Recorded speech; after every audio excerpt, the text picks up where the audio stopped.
Welcome to my first installment of the Community Finding Adventures in Costa Rica vlog.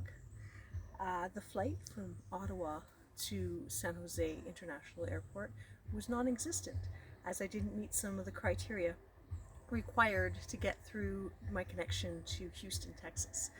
So a huge shout out to my son Jesse for the last minute drive from Ottawa to Montreal Airport, where I caught a direct flight to San Jose without any problems. Also, a lot of gratitude to Yolanda of Your House Hotel, who picked me up at the airport in San Jose hours and hours later than we had originally agreed to. Your House Hotel was extremely close to the airport, clean and safe, not a bad drop off point. I may visit again in my 3 month long journey here in Costa Rica. Aluhuela, a place near San Jose, I visited. The mountains around surrounding reminded me a lot of Taos, New Mexico, in their feel and their look.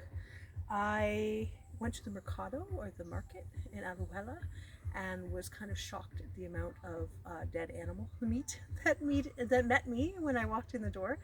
It was all very well kept in display fridges, and there wasn't any sign of flies or smell or anything. It was fine, but just a shocking amount of carnage.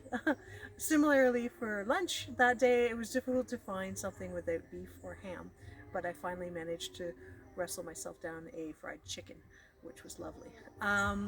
Downtown Aluhela reminds me a lot of Montego Bay, Jamaica, in the way the streets are done, the loud music, the disproportional number of shoe salespeople, and the general feel.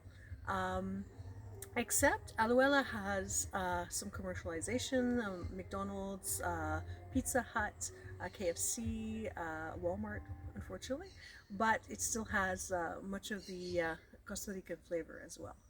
Um, so I left um, Your House Hotel at 5 a.m.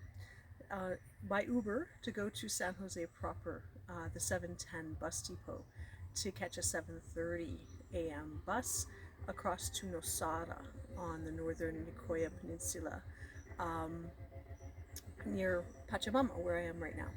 And that was a 7.5 hour journey through the mountains. Very, very beautiful scenery.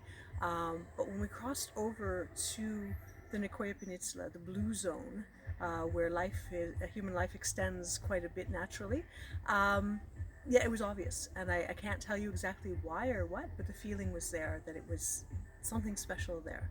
And the roads were quite bumpy, jungle and beach roads around, but we made it quite well. In Nosada, I was met with some sketchy characters right away off the bus, but it didn't last. And on the bus, the ticos and ticas were largely as I remembered them from working on a cruise ship decades ago.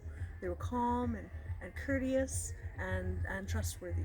Very, very kind people. Pachamama here, where I am, is a 500-acre jungle property, 23-year-old eco-village. It's been reforested. It was formerly a cattle ranch, so parts of it were barren and were reforested by the residents here. The common buildings are exquisite.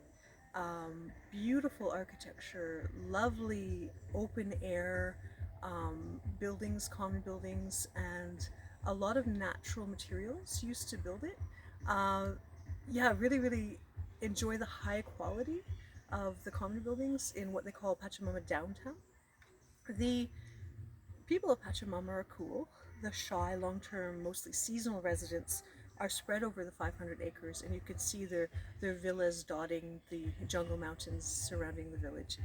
Um, some family homes are closer to the village, also long term rentals, some of them being on the mountain where my cabin was, right near the village center.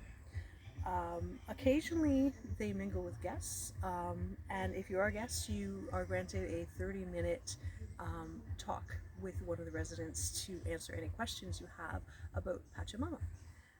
The work exchange people, to me, were the most obvious culture here. Uh, what I would call repeat transient. So people who come for a little bit and just come back year after year.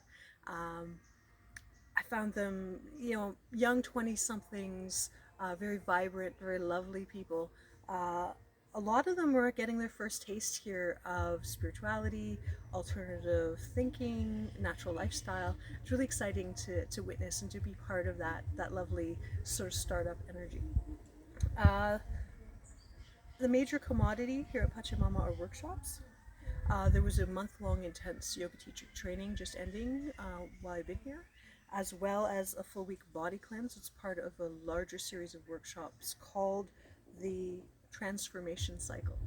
Uh, this Pachamama is a great place to experience yoga or different styles of yoga for the very first time. It's also a wonderful place if you want to start a meditation practice or you've never meditated as a group. Here at the gorgeous Osho Hall, they host a meeting at 6:30 every day for a silent group meditation. And the sun's already set by then. The jungle cools just slightly, and it's just before the dinner is served at 7:30. So it's reasonable and a lovely experience just even to be in that beautiful building with the wonderful people of Pachamama.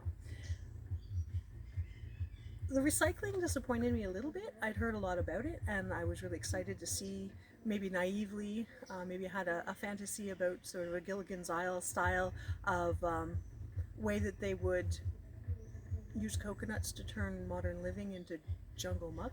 But what I found was they're very good at sorting and then exporting to remanufacture the things that are used at Pachamama, except for soft plastics.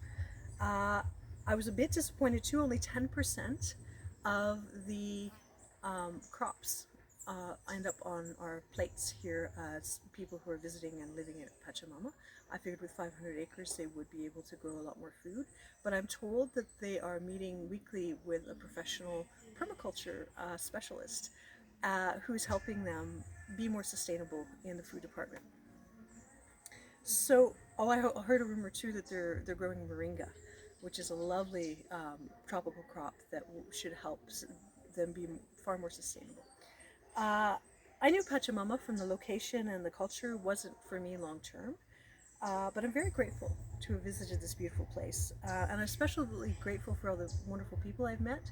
I heard it described as a portal to healthy alternative lifestyles, and I feel like it's one of the places that really got me in the loop to learn about places all over the world, as well as other places in Costa Rica that may not be online or may not be advertised as much.